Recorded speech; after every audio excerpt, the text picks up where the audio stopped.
Physician associate Brooke Arias joins us again for part two. Welcome back, Brooke. So good to see Thank you for having me again. you. Well, today we wanted to spend some time, and we didn't get to talk about this last time, and it was such a big part. And I know it's hard to go back to this time period for all of us. It really is. It was an intense period. It felt like a dream, a movie, a sci-fi movie that we were living in. But we want to dedicate today to what it was like to live through COVID in an emergency room in your life as an emergency room worker. I was on the outside of things, so I see the news, I read the news, you watch stuff, and you see the numbers piling up. And I didn't personally know anybody in my family, though I had people I know lost loved ones.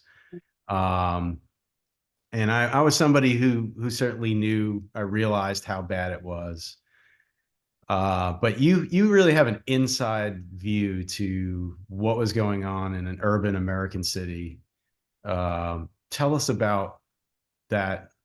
When we go back to that, really, is it March of 2020? March of 2020 is when we finally, as a collective body, I think, recognized that COVID was stateside. But the first case in Oregon, where I practice, was in February of 2020. And I can say without question in my mind that I took care of a patient in, I think, December of 2019 or January of 2020, that I was now having experienced, the COVID pandemic and going back. That person had to have had COVID because we did probably $1 million workup on this person, trying to figure out why their oxygen levels were 80%, but they look totally normal and healthy. And we're talking, like you and I are talking, but uh, had low oxygen for an unknown reason. Um, and I will also say that I was living in Europe in December of 2019, and when I came back, I got really sick late. It was around Christmas time because I literally went to work with an entire like Kleenex box, all the things, and I was walking literally from my station to a patient room, and I was like, "Why am I short of breath? This flu is really awful," because before the pandemic started, it was common practice in the emergency room. You don't call out, you go into work sick. We put our mask on and we worked. I mean, unless you basically had some reason that you couldn't get away from the toilet, you showed up. That's what we did. Um, so I think that COVID in my like remembrance was here way longer, but March it was declared um by the CDC and by the president at the time that we were globally shutting down. There are a lot of stories prior to that, like that I know of, even in my city in Raleigh, North Carolina. I was even sick in I think it was February. I was terribly sick. Yeah. I had something that I had never felt before, Mhm. and it was a bad cough, and it was there was a I have a son, and he was at school, and his I went in to volunteer in his school, and one of the kids there was sick, like terribly sick, and I'm thinking, Yeah, oh no, he's getting everybody else sick here. right. And I said to the little boy, I said, are you sick? Do you not feel well? Yeah, And he said, oh yeah, my my daddy came home from China. And I was like, oh no, yeah, he's gonna get everybody sick here. And we got terrible. Everybody, the whole class got yep, sick. I mean, yep, everybody, the teacher, yep, and my brother was sick also. My brother lives in New York City, yep, and he was terribly sick in December. yep, But people get sick all the time, so there's right. no there's And no it way of was us normal. knowing. It was normal to have a respiratory season during that time. I mean, Sure. influenza was in the community. And Yeah. that's something you hear a lot, like when you hear people, well, it's just like the flu, or it's just like the a cold. A lot Hmm. of people will kind of downsized it to, oh, it's just a regular. Hmm. Is that something that you dealt with Oh, yes, because people were not wrong. There were people who had no symptoms whatsoever and got COVID. There are people who were leveled in emergency rooms, getting admitted into the hospital for low oxygen respiratory distress. And then their family member might have also been positive and said, this feels like I have allergies, which I live in the Pacific Northwest. That is the most common complaint that I hear as a provider is, I just had the sniffles. It felt like allergies. I was sneezing, and I didn't think anything of it. But then you find out that someone else had it and they told them, like, oh, I might have exposed you. And then they test and they're positive. COVID played by zero rules. Influenza is influenza. We know when we get the flu, we have the body aches, we have the fever, we have all this stuff. We go through a couple days and but what we forget is that influenza prior to COVID was actually quite a high number of a killer. Um, but when we say like, oh yeah, I have a cold, I have a flu, like it's easy to identify. COVID did not present that way. Everyone's symptoms were completely different. They kept changing by the variant. In the early days of COVID, I specifically came back from the UK in March of 2020. I'm positive I had COVID. I couldn't taste my coffee. I was just breaking intermittently into a fever. I thought that I had this surgical emergency one day because I woke up completely drenched in my sheets. And I remember me as an ER provider trying to get tested. You had to go through the state to get approval to get tested at that time. The state was controlling everyone who got tested. You couldn't go to the emergency room and just get tested. We had to call the Oregon Health Authority, get the swab, approved, and then it went directly to the state. So the early days were really problematic. And so the state had to decide who they were going to test. I didn't meet the criteria because I wasn't short of breath, even though I had all the other Okay. symptoms. Yeah. So I had a couple of appointments with virtual care people, and they were like, yeah, we clinically think you have COVID, but we can't prove it, but there's no treatment, right? So it's just you rest, you drink fluids, you do all the stuff. We also at that time didn't have a work policy in place. I worked. I didn't go into work. I actually had a lot of my colleagues switch and they took my shifts and then I took some of their telehealth shifts and I worked from home, but I worked when I had COVID. It was horrible. I mean, I was like taking a sleep like between patients when I could because I was so exhausted. But that experience of that episode of COVID to another episode of COVID that I've had have been night and day different. So the symptoms are not, um, here's what it is for everyone. Everyone reacted it, which made it so hard as an ER provider to figure out what was going on with people because no one was coming in with the same kind of symptoms. And literally, fast forward, like, so I will say I lived in a state that really locked down pretty hard compared to other states around the country. And there was a massive buy-in from the general public, stay home, don't go out. Employers changed their work schedules. Everyone was staying home. I mean, I could walk my dog and not see another human for weeks. There was signs all over my neighborhood that said, stay home, stay safe. We had the police officers, fire departments showing up in the parking lot, clapping, giving us thanks and praise in the early part of the pandemic, March, April 2020. And a lot of us, me included, felt horrible because in my 8-hour shift, I might see 4 people who came into the emergency room. People were terrified to go to the ER. There's stories rampantly of very wealthy people who lived in Portland who didn't get care during that time and died as a result because they were panicked that if you go to the emergency room, there was a stigma that you're going to leave with COVID. So you kind of wrote it out because we would all say, like, where's the strokes and heart attacks? That doesn't stop because there's a virus in the community. They died, or they didn't come in, or Oh, it's just, they were it was, too afraid to go to the yeah. hospital. Yeah. And ironically, which is insane to me, a lot of my colleagues were getting laid off. It wasn't until there was a government step in of financially helping a lot of the businesses to keep their employees afloat. And some of the ERs that, if you're a subcontracted group and you're for private, kind of instead of a public entity, those things were happening. So here's an example. I was staffed to work at 5 facilities before the pandemic started. And March or April, everyone was like, we don't have any work for you other than my full-time employer. And I was like, great, because I don't want to be, out there any more than I have to right now. But some of my colleagues were starting to get told, we're going to reduce your hours, we're cutting down because our volumes went from like here to here. And so many of us were like, well, New York's getting pummeled right now. Why don't we all get an emergent license and just take off and go help in New York?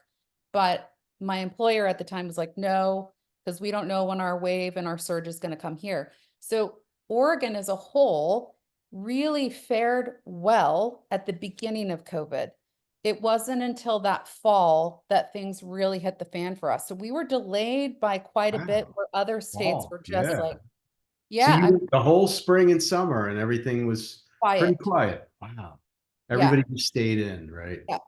And Yeah. the ones that were coming in were in respiratory distress from COVID. That was like, and everything about our practices changed. So for instance, if you came in with COVID or we suspected you had COVID, everyone had to go into a negative pressure room, and we would call into the room and talk to the patient on the phone if we could, or we'd have to stand outside of the room, in our full PPE garb, kind of hear a story.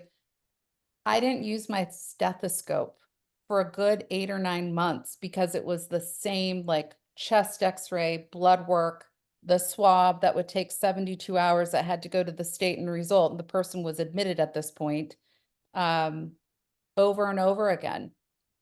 So a lot of things kind of changed and happened in that. And then when fall of 2020 happened, it was like the light switch just went on, like just people came in by the droves. I mean, these small hospitals around the state that had no hospital beds available were trying to truck people into Portland. There was no beds available. We had morgue trucks outside. It was almost like not as bad as New York City, but getting to that point where we had met our capacity.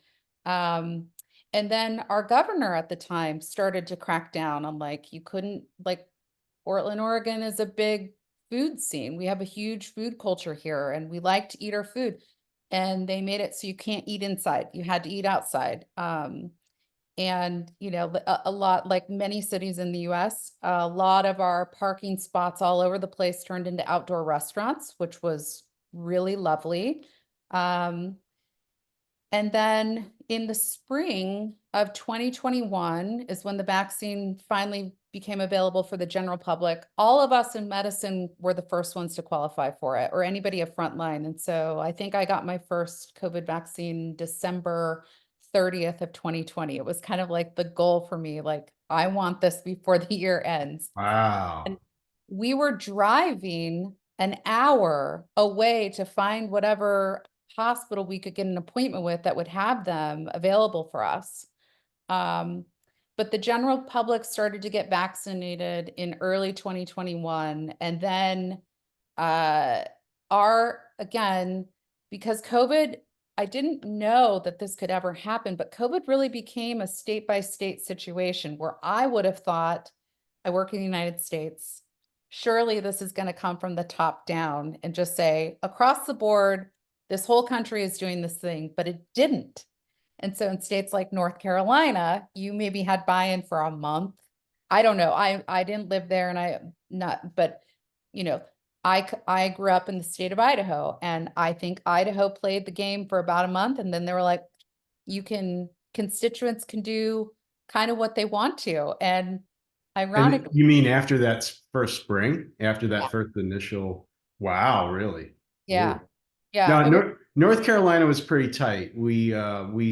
It was March, and then it lasted really.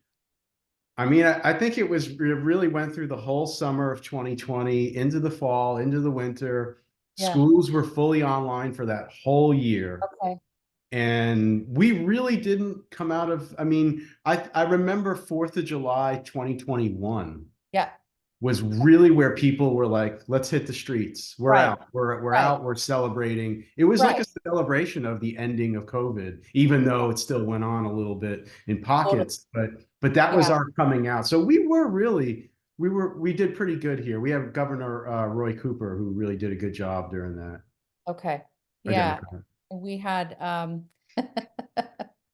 we had Governor Brown, Kate Brown, and she did a wonderful job of, like limiting a lot of options for people to be able to participate. But we did the same thing. I mean, we were all remote, social distancing. We created most people created their quarantine, right? No more than 5 people. I mean, there was a lot of follow through with the CDC, and we were following Anthony Fauci's, but at the same time, the state ordinance was governing how we were kind of going about this. So our health authority was literally, sometimes you get 5 emails in a day and it would change. You have to constantly go back and see how we were supposed to be managing this and how we we're supposed to be treating it. So in the spring of 2021, the general public started to get vaccinated. And in this area in particular, I think by county, we had like first vaccination rate of like 96%, 97%, something like that. It was really, really high. Um, and, the CDC thought, well, if you're vaccinated, now you no longer have to wear your mask. And that is when the S word hit the fan for us. Wow, really? Oh my God. The Delta variant was an absolute killer to those who were not vaccinated. And that is when I saw uh, a handful of my colleagues bail for a couple of reasons. One, we were mandated to have the vaccine. So there was a very small subset of population that was like, I'm not getting it, I'm out. I heard about that. That's something I wanted to ask you about. What healthcare workers of all Yeah, people refusing the vaccine, other public workers refusing the vaccine yeah, and losing their jobs over yeah, it. they did. I mean, really that concerned over a simple little vaccine that, I think so vaccination requirement in healthcare is not a new concept. I mean, right, in yeah. order to work in healthcare, we all have our hepatitis vaccine. We get screened on tuberculosis some places. Um, you have to have your measles, mumps, rubella. In the winter, we're required to wear or to have our influenza vaccine. And if you choose not to, then you're required to wear a mask at all times, in the department. So vaccines have never been an issue. And when this one came out, I think it was just because the government for once came down and said, you're going to do this, especially with companies of, I can't remember what the rate criteria was, like over 100 employees, everyone had to be vaccinated, which was the right thing to do after experiencing the Delta variant. Um, and people just didn't want to be told what to do. And I also share your curiosity, why that happened, because again, that's not a new thing for us. And if we have to be frontline providers, like we should protect ourselves against anything that's coming through. So I don't know what to make of that. I can tell you that it was a very small subset of people that elected to go that route. I don't know anyone particularly that did, but it did exist. But Delta was the mass exodus of people who were like, I can't do this anymore. I can't. Mental health wise, I can't. And here's why. So we went through this phase of being the heroes, right? Of Everyone is cheering us on. Thank you so much. Your service, all of these wonderful things, right? I got like so many support things in the mail or reach outs from friends and family and all of this stuff to this conspiracy really that just went wild out there. I mean, I had to go off of social media after a certain period of time because I couldn't see people who I felt to be knowledgeable, smart human beings posting stuff about like this nonsense. Someone asked me if I was seeing people who were being admitted into the ICU from the vaccine, that there was more people having problems from the vaccine than being admitted because of COVID. And I couldn't believe they actually like thought that was real. Um, so we then turned into this political warfare, literally, with people coming in and being in absolute convincing denial that COVID was a hoax, that it didn't exist, that ivermectin was the only treatment that was going to happen, um, that the vaccine could give you HIV. I mean, the list goes on, right? So Change your DNA. yeah, Yeah, exactly. we've There was heard a all lot of this these. this belief of Mhm. this. And so you are, you have someone coming to you like you do with the heart attack and stroke, and you're like, I want to help you, I want to do all these things. And they're like, no, nope, I'm not, I don't believe you. I think this is rigged. It didn't help us either that there was so much unknown going on at the time in science, because science can't keep up at the speed that this variant was changing, that the guidelines kept flip-flopping all over the place, right? Do we mask? Do we not mask? Do we, wash our hands? Do we go outside? Do we wear gloves? It was all over the place and people were really confused. I was one of them. I was just like, I can't keep up with these guidelines. They keep changing, so often, um, but Delta was the nail and the hammer of, okay, we have been here. And I also am forgetting to mention the personal sacrifice that the majority of us were taking on, right?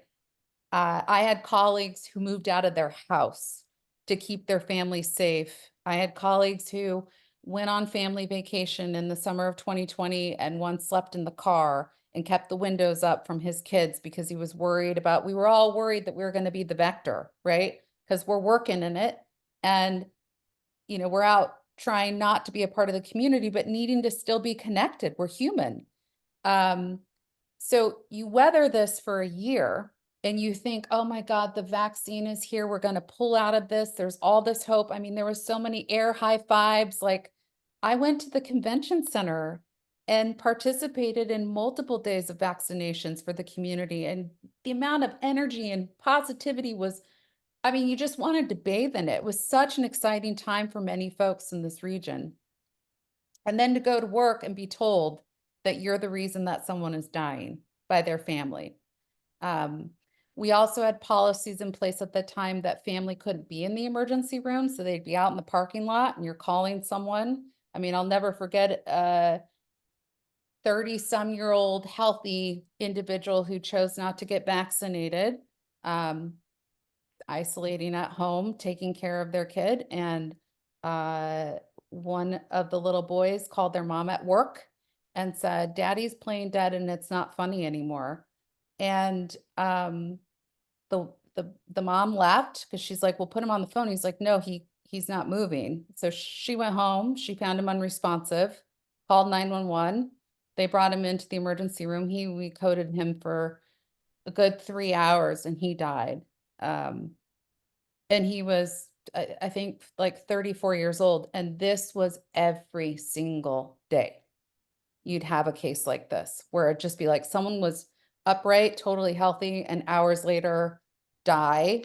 And, not always was it from COVID. Maybe it was a preconceived condition that was already going on, but they got COVID and it just pushed it over the edge. There was lots of blood clots to the lungs that took people out. I mean, the list was endless, but that particular summer, we were running codes in the hallways, pulling people out of rooms to get a, crash room available. We ran out of space. People were being admitted, like, it just, the hallways were full. Anywhere that you could put a human body is where we were putting people.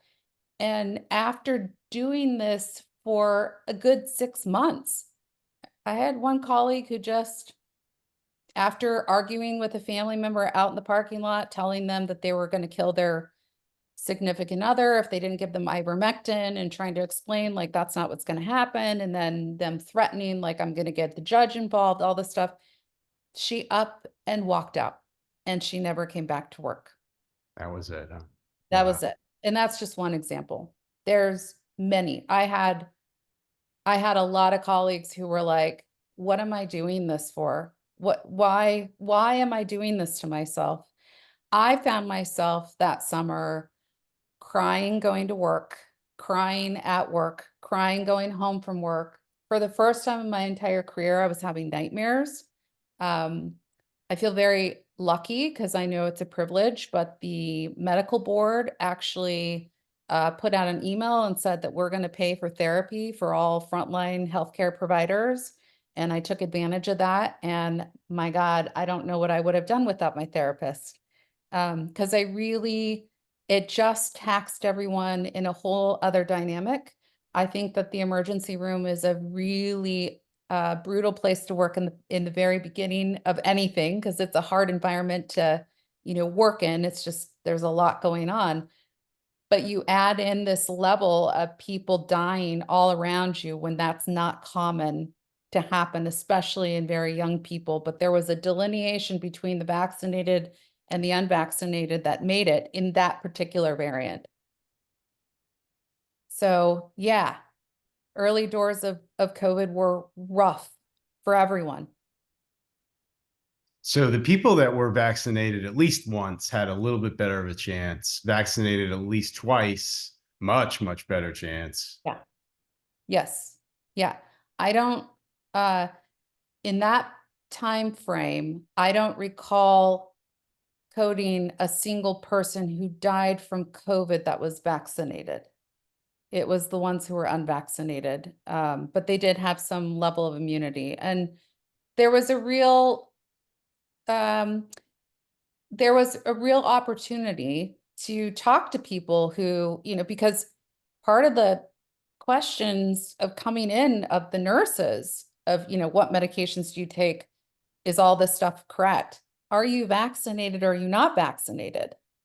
And when people said they were unvaccinated, a lot of us took the time and said, I'm not here to sway you in any way, shape, or form, but is there any questions that you have that you're just not clear about, or do you know where to access information that's legit, that you can get a good resource, on this? And I had a really good success rate of not talking people into getting vaccinated, but giving them the information that they could make their own decision. And they elected to get the vaccine at the time. In that time, we had the Johnson and Johnson available, the one-time deal, because it didn't require the refrigeration and everything else that the Pfizer and the Moderna did. And I had a lot of people who were like, thank you for the info. While I was sitting here, I looked all that stuff up, and yeah, I do want to get that today. And we would, like, in our little pod, like, have a dance, like, we got another one Yeah, vaccinated. wow, wow. Not because that was my again, I wasn't trying to sell anyone on the thing. It just was giving them the right stuff to make an informed decision. And that's my job. We call this shared decision making, right? So it's like, here, Bill, here's all this stuff. We can go in either direction. I'm not going to judge you either way. But it became harder to find compassion for people who are like, I'm not getting vaccinated, I'm not getting vaccinated, I'm not getting vaccinated, and it's all your fault, and it's all the government's fault, and it's all this other stuff. And then do everything you can to save me, right? Like clutching onto your arm, don't let me die. And you're like, that step was missed 8 times before you got into this position. And now, like, we are going to do what we can as best as we can, but we still don't have anything that's going to predict that you're going to come out of this.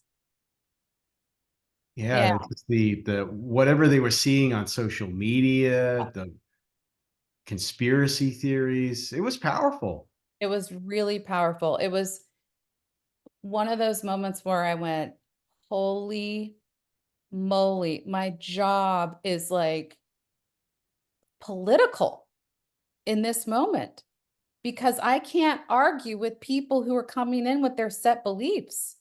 That's it. They believe it. They're not going to change. Yeah. Yeah.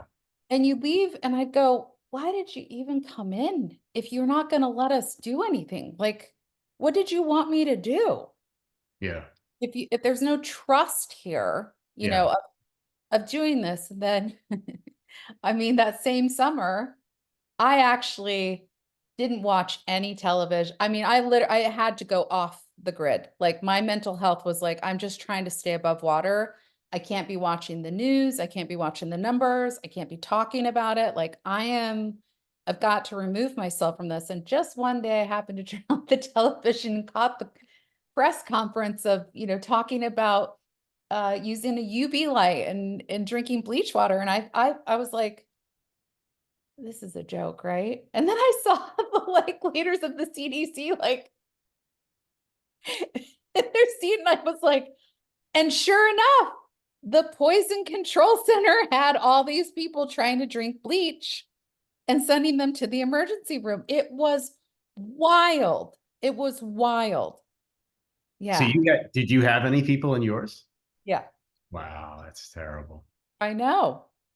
But Well, I mean that like I really thought that we had been learning critical skills and how to like decipher information, but that is not true. And there was very convincing people putting videos out there. And I mean, let's face it, there was even medical providers saying like, this is, incorrect and I wouldn't get this vaccine and all of these other things. But I mean, like very little. I think that it would be wrong for me to say that all of us were a little bit like, what's this vaccine? Do we even know?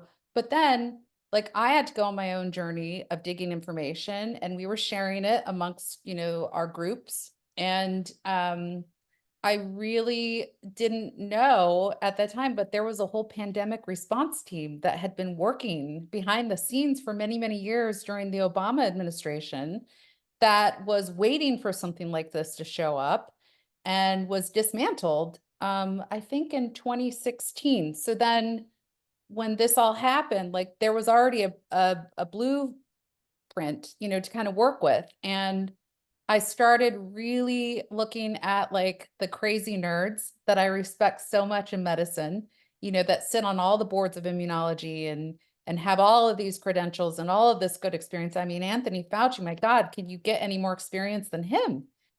Going through an HIV pandemic in, the 80s and everything else that man, brought forth to the table. Um, and in the end, I was like, this is I'm not worried about it. I'm not worried about it at all. And then when you see the difference between life and death, um, it just validated my decision even more. And I just wished, there wasn't a compliance problem that I could just be like, I'm going to video today what this hallway looks like with nurses coding people in the waiting room, bringing them into the hallway, waiting for us to clear out a room to get them in, and ambulances queued up that are also running codes on people, and you they're could not not getting into record it. those kinds of things, right? No, it's Yeah. illegal. So Yeah. There's no recording or taking pictures. It's a violation of people's privacy and it should stay that way. But I wanted to so badly to sure. be like, Show the world. Yeah. I mean, here is here is literally, I mean, I think I did see one show, Lenox Hill or something like that. It's a New York City hospital. And it's when the pandemic first started, they've already been filming, but a neurosurgeon was running an ICU because they were so at capacity and there was no elective surgeries going on. Like that's what it looked like across America by 2021. We had dentists who were doing COVID swabs at one point in time because Just to keep it, up. yeah, everyone was just like all hands on deck. You know, what can we do? And if you were an employee of like a hospital, they just repositioned your, thing. So yeah, it was wild to be seeing this with your own eyes, and then you're watching someone on social media post that it's like not real. And you're like, what? Like, no way. What world are they living in? Yeah, it's just well, I remember there a lot of people were concerned about a lot of mixed messages. It's something we talked about a little bit. And I remember reading a scientific medical article about the virus living on surfaces Mhm. and how they confirmed this virus can live up to 48 hours even on a surface. So I remember, I Oh, yeah. remember that, and I'm thinking, here's a paper that confirms our fears that, we want to wash our hands, we want to wash our surfaces. I had a friend who was hanging his mail outside Yeah. before he would bring it in. I Right. mean, because you don't know. I mean, packages, I was taking stuff home from the grocery store, and I was washing every single item. I Yep. mean, with sanitizer and wipes, and Yep. I was pretty extensive about it because I saw that paper, but then later on there Mhm. was government information that said, "Don't worry about." Later I was so surprised to see, Yeah. don't clean your groceries. It's not a big deal." I said, "How could they release this? How could they tell the public this when we know it lives on surfaces? And where are these people getting it from? Some people aren't even going out, and Yeah. they're in their apartment and they're Yeah. getting COVID. Is it Yeah. coming through the vents? No, Right. we know it's not airborne like Yeah. that. But it had to be touching something, Yeah. or somebody was visiting them. But in some Yeah. cases, they were all alone. They were hermits, and they were. Yeah. Yeah. So in the early part of COVID, the governments were giving our values for how contagious, these variants were. So like the first one, I don't remember what it was. It wasn't terrible. It was like you had to be in close proximity, right? And then the R value just kept going up to the point where I think after Delta, they stopped listing it. Um, what I found fascinating, because I'm a scientist, is you do that. Probably that article that you read was truth. But then there's the mass hysteria and anxiety and bad for business model that comes from that. And I think that there was a high level of that coming through from our government that goes, for instance, I personally still mask up on an airplane. And that's not very popular these days at Oh, all. I would too. I, But I yeah. wipe everything down. I have my glasses. I have my N95. I'm fine. Um, but we had this moment where it was like, you don't need to do that anymore. And people believe that these HEPA filters were like going to keep everything kind of cleared out. But I'll tell you of friends that work in the industry and in airlines, everyone got COVID. Like the moment that the mask got, relieved, were like, just get on a plane. I mean, we know like close, tight quarters with poor air ventilation is how COVID spreads. I mean, I'm surprised I ever got on a plane before COVID without a mask. I've Well, always been very remember we all cautious took of those airborne. germs. And Like there was that like over the counter airborne that was being sold. oh yeah, yeah, the Like take the tablets. vitamin Yeah. C, Oh, and you'll like be okay. juice. Yeah, no. Well, I mean, this was known about before COVID came on board. Yes, yeah, you're sitting there, somebody's coughing on you. I mean, forget it. I will never get on a plane ever again without a mask. I agree. And But there, that was another thing, was the masks. You had so many people saying, "Oh, the masks, they're not effective, and they're this and that. Wear them, don't wear them." Some of it was the government, some of it wasn't. I mean, I've seen studies. One was from Duke that showed it actually went in and demonstrated how the masks are effective. We yep, know that medical workers like you wear them all day and they're all effective. day. I've never gotten COVID from work. I have been masking. I mean, we all mask in respiratory season anyways. Um, my current employer in my particular department still requires a mask when you are patient forward facing, but I'll tell you just culturally, we don't take our mask off other than when we're eating, type of thing. Um, there's a reason why surgeons put a mask on when they're performing surgery. There's scientific data that says that masks protect you and the other person, from experiencing. But the problem that we ran into was the cloth mask versus like something that's built for filtration to keep that air condensation out. So like in the early part of the pandemic, um, a lot of businesses didn't see that this was coming and didn't have a surplus of N95s, right? So you could wear your own mask, or you could, I think we were all dispersed, a couple of them, and I would put mine on my table and rotate them. So you use them over and over and over again. I had some friends of mine whose parents were like in North Dakota. They're like, oh, we can buy the N95s, but with the valve, for contracting.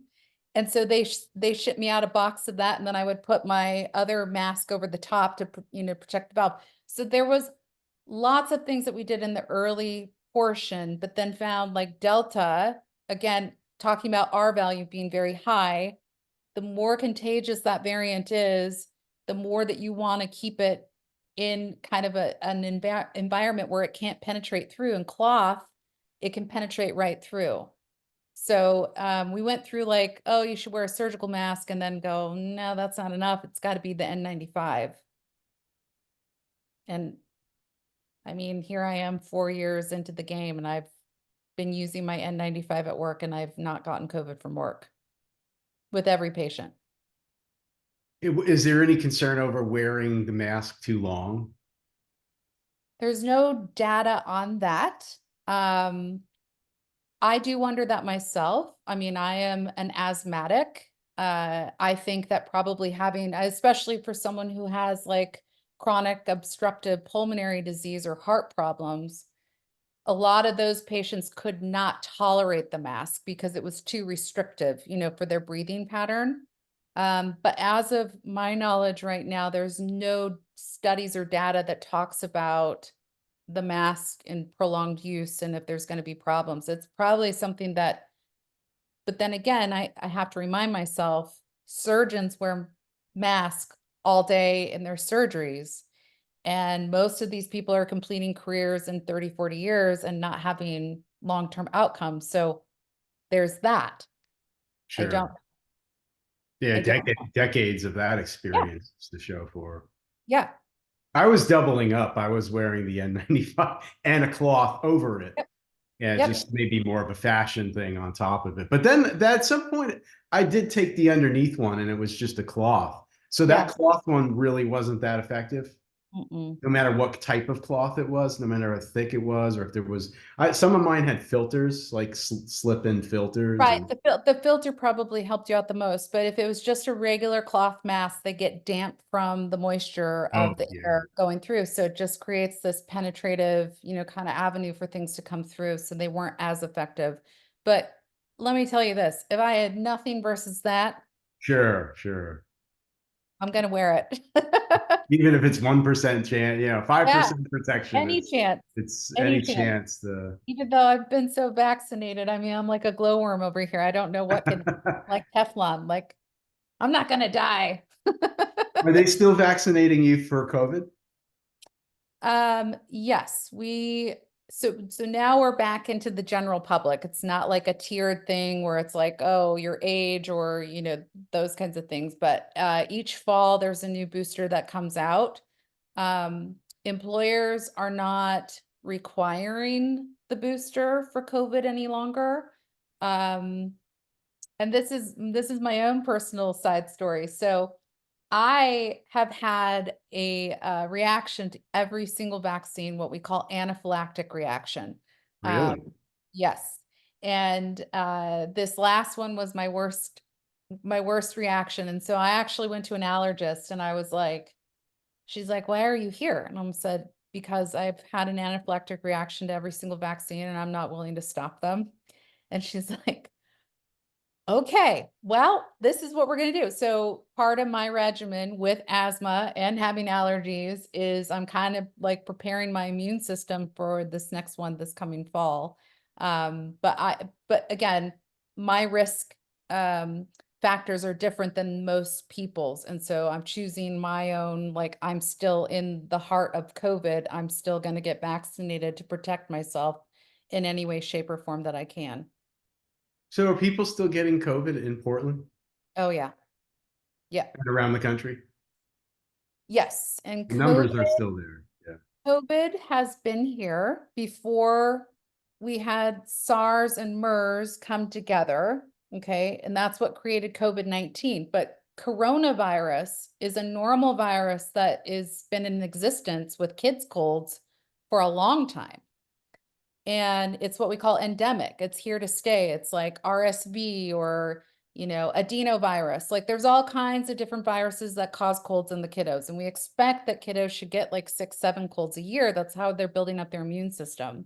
So coronavirus is the normal. That's not Correct. it's not any Yeah. different. Yeah. COVID-19 is here to stay. That's It's it not now. going Really. anywhere. Biologically, a virus's job is to continue to change its DNA replication to be more contagious, but it's not advantageous for a virus to kill its host. So that's why in the early parts of COVID-19, it was like a blast, right, to the immune system, and a lot of people's immune system couldn't handle it. We're now at a point where it's like it's not necessarily trying to kill the person. I mean, there's obviously the outliers of the bell curve, right? Like the elderly, someone with immunocompromised kind of status. Those kinds of people are always at jeopardy for any virus that comes around. But it's not going anywhere, but it's designed more to kind of mimic a cold or those kinds of things. The thing that we don't know yet, that's still a massive player in the game, is we're not anywhere away from long COVID. And this is a frustrating argument of, you know, we want to move forward as a society and forget about COVID. We do. I do. My God, everyone in the emergency room doesn't even want to talk about COVID. Like we're over it, right? Like let's get on with our lives. Let's get back to business. That's not the way this thing works. And so there are people who are still suffering for months, if not years, after being infected with COVID, and they got left behind. So when I walk into a grocery store, I don't put my mask on because I'm worried about getting COVID. I've already had COVID several times now, actually. And I'm not worried about getting COVID. I want to be helpful to maybe those people who are immunocompromised, or maybe they've had long COVID and they're deathly afraid of being in an enclosed space because of their journey of whatever they've had with it. So I mask up to be more of a help to them than I do of thinking about my own personal risk about getting sick So you're still masking up in stores on occasion. Yeah. on occasion in 2024. In 2024. Yeah. And that's out of the concern that you might be carrying something. You might be carrying Well, COVID. I, And I just, I just am trying, like, my city still has a culture of masking. Like, there's a good 15 to 20%, right? So when I walk into a grocery store, there's probably going to be like 5 or 10 people who are wearing their mask. And when I see someone wearing their mask, I put my mask on to help them alleviate whatever anxiety or thing that they've got going on, that I'm not like, if in passing, I don't want someone to be like holding their breath, right? Um, so I do it more as a courtesy for the others than I am more worried about with me. Now, this last couple of months, I have been wearing my mask because I just had a shoulder surgery. And if I got something that makes me cough, and I'm not talking about COVID, I'm talking about a cold, the flu, don't matter. I'm going to be in agony and pain because I've got this thing that I'm trying to get better, right? So So that for me is why I've been masking. Sure. Not for fear of getting something. It's more of solidarity to the people who are still, um, going about their way, and this is the way that they do their lives. Or me, like, I don't want to get something from someone else either because I've got, my own rehab and healing going on. Yeah, we're probably down to 5% here in my city. It's very rare. It's maybe one person in the grocery store, two people. Right. I was very good about it for a long time, and was probably one of the last people to take it off. But Same. when I got a cold, probably last winter, I put it back on because I had to go somewhere. I had Yeah. to go to a store to get something, and I just What, didn't want to pass my cold. It correct. Which is wasn't what we anything all that should be serious, doing, but right? just out of respect for everybody around Exactly. me, I didn't want to. Exactly. And I don't understand when people go out and they're coughing and they're Yes. sneezing all over you, Yeah. and they don't even care. I mean, if you have to No. go out, at least mask up. I know. It boggles my mind because there are cultures, Asian culture is a top tier one, right? They mask up in the winter. They mask Yes. up when they're not feeling well. It's a thing that you do to go about your life and no one says anything. No one cares.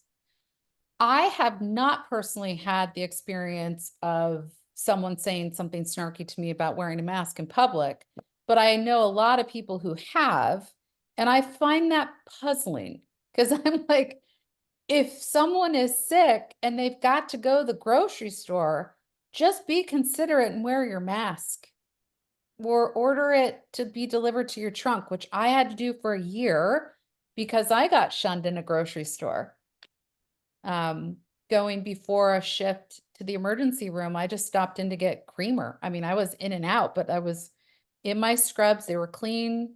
No, I'm sorry. I wasn't even in my scrubs. I think I had my scrub hat on, but because I always changed when I got to work. So they recognize you as a healthcare worker. Yeah. Okay. Yeah. And we're like, what are you doing here? You have no business being here. And I mean, that was my own story. There's many colleagues of mine that have their own, but yeah, I mean, we again, we were shunned from the general public in the very beginning of COVID. Everyone thought that like you're going to have COVID and you're going to get it to me. I had one girlfriend of mine who would not be in my and this is a very close girlfriend. She would not be in my physical space for 9 months into COVID. And the first time that she finally agreed to go do something with me, we walked in her neighborhood on the opposite sides of the street, on the sidewalk with our mask on. That was her comfort level with me. And that was after like, can we stop FaceTiming? Like, can I see Yeah, you in yeah. real? Like, I need physical connection too. Like, even if that's across the street on the sidewalk, like Sure, yeah. I'm human. We Wow. went through that. Like, there are many families, and I'm only saying a subset of people because I can only speak of emergency room, but there are many families who were shunned because they had a family member who worked in emergency medicine. Um, kids couldn't go to like play things or whatever, even though they were still safe outside and everyone was masking. They're like, nope, you know, your husband or wife or significant other works in emergency medicine. We can't take the risk. It was rough. Wow. Yeah. And I self-isolated. I lived by myself for a year. Um, I still live by myself, but I did not like nobody came into my house. I actually bought this tent that had two doors that ventilated and I measured it. It was like a dome. I called it the Rona room and set chairs out that were exactly 8 feet apart. My friends could come over. We would have tea in the tent, but it'd be one entering at a time, wear our mask, open up the doors, then we'd take our mask down, drink the tea, put the mask back on. They had to do it.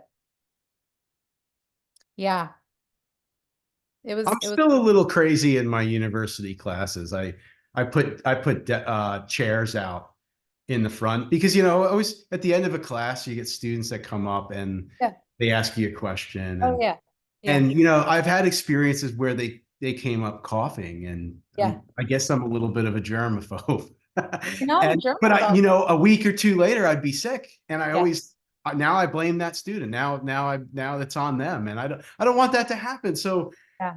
I probably look a little crazy, but I put chairs this whole past year. I put chairs out. I said, don't approach the bench. This is like a Yeah. courtroom.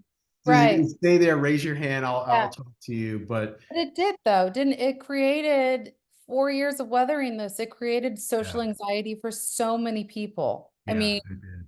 I s- I do part of my job. I actually took on a year ago of doing telehealth visits, and it's mostly people who have COVID, who maybe want to consider Paxlovid or, talk about like, when do I need to go to the emergency room, those kinds of things. And I still have patients who are telling me like they don't leave their house. Like they have groceries delivered and they don't, because maybe they might be taking care of their elderly parent or whatever. And they ask me, like, am I crazy? Like, should I? And I'm like, no, there is no answer to that because you have to do with what your comfort level is. And there's nothing wrong with having space anxiety. I still have it. Like so many times I've been in a line and then someone's hovering. Like the other day I was at the farmer's market and this woman's, I think her lettuce was like rubbing up against my back. And at first I looked and then because she was looking and turning and everything was like, and I looked at her and I said, your lettuce is rubbing all over my back. I mean, I'm showered and clean, but like, can you give just a little bit of space? And she looked at me like I was talking some kind of foreign language, was like, oh. And I just thought, are you kidding me? After all of this, like, just give a little space, Little right? space. Yeah, it's just But I'm respect, like, I don't want lettuce in my hair. Like, what Yeah. is going on? Yeah, that's strange. I don't get people sometimes. Yeah. I don't know. And we have to hold compassion and be kind to people. Like I said, I walk into the grocery store. I don't need my mask, but I put it on because I have compassion and kindness for people. I don't know anything about their story. I have no understanding of why they need to wear their mask, but I do it as I'm with you. I'm going to try to alleviate your whatever you're going through at this moment and try to help you in whatever way that you can to feel more comfortable. That's really what I think of in my head. I remember some neighbors during the height of the pandemic out there walking their dog with their masks on. It's just the two of them. They're out, I'm thinking, oh, that's a little bit much. But hey, if it made them Yeah. feel better, Yep. it was a time we didn't know what was happening. If it made them Exactly. feel better, to me, it seemed just as crazy as probably the students think I'm crazy in the classroom Yeah. setting things up still in, Yeah. in 2024. Yeah. To me, it was silly, but hey, if that's the worst thing, if I don't get the people that are so concerned with what other people are doing, wearing their masks, and it's not bothering them. It's not hurting anybody. Doesn't matter in Yeah. the end. It Yeah. really doesn't matter. Nothing that anybody is doing is directly having impact on each other. And I it, think it makes why? people get angry though. I think there's an Oh, anger, and maybe it's just they're reminded of their own fears, and they're well, I reminded think, of how bad the pandemic was, or I don't know. I mean, why get so angry over that, right? I mean, well, I mean, there was so many things that impacted people. I mean, you hear these just awful stories of like small business owners, right? Not being able to keep their doors open and people I mean, there's a frontline documentary that I watched that I had to watch in like a month. It took me a month to watch it. It's a two-part series. It's like local documentary people taking films of where they were living at the time, like Nairobi, Kenya, right, had military lockdowns at nighttime.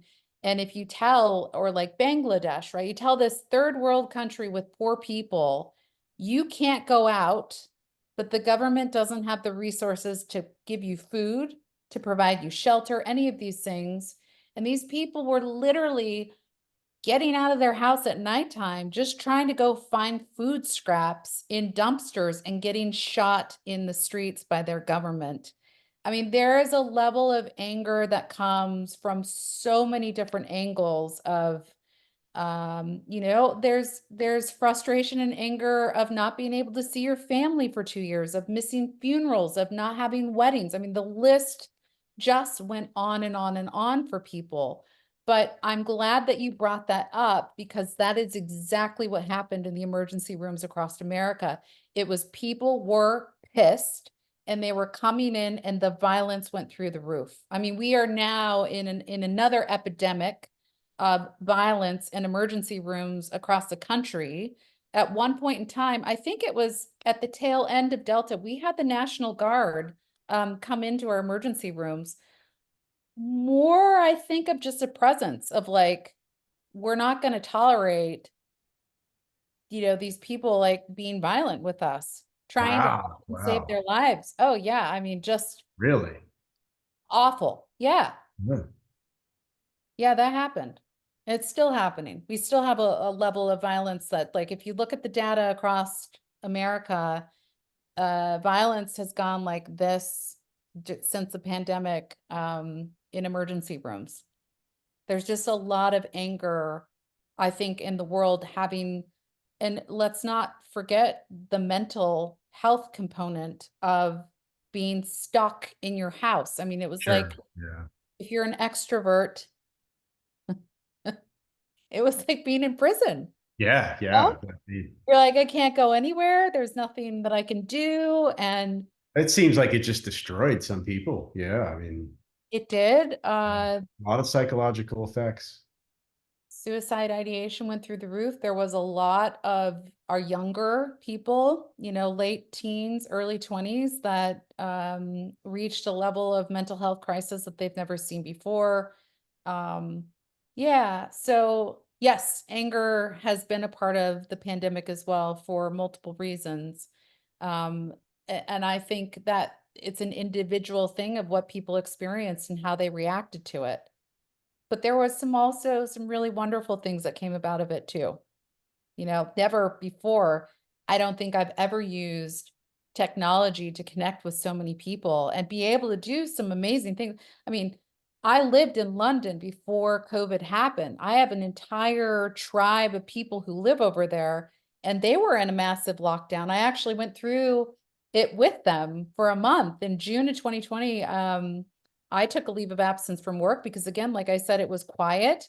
There were people who were being asked to take, hours cut. And I went, can I take an unpaid leave of absence for a month? I'm going to go live you know, in London and not hang out with people. I didn't. Like, we had social, distancing of like seeing each other in a park and walking, but they were also under a lockdown. And we were able to have yoga sessions, as a collective group. And I taught yoga online, and I toured museums like the Dali Museum in Spain. I took like a virtual tour and I was causing everyone to get sick because I can't drive the mouse very well. And it was like, turn around. So, and even my own family, my brother and sister and dad and I are all spread out along the West Coast, and we had regular Zoom check-ins that we'd never did before, as a family. So actually, like, we got more connected as a result of having that distance and space. And that's just a very small set of, things that kind of came about. But I think whether you wanted it to happen or not, you had to sit with this idea of what is important to me, because it could all go away at a dime's notice, right? Like, now that everything has been stripped, right? My ability to go to work, all these things. Do I really miss sitting in traffic for an hour and a half? I mean, we're back to that, right? But there are people who are like, I'm not going to do that. I'm going to leave my job that requires me to show up in person. I'm going straight digital, and I'm Yeah. going to go live in Costa Rica. Yeah. A lot of remote work. That Yeah. exactly. Like, there was this Or whole hybrid stuff. Yeah. upheaval in the change of our business models. Businesses decided, like, why are we paying these astronomical expensive building prices downtown in these cities when we could just let our workers go remote? Or, So I think that sometimes it's so easy to focus in on the negativities of what the pandemic and COVID, brought forth, but there was this also like real cool thing that was happening that shifted a lot of people's perspectives or lifestyles that became more positive as a result.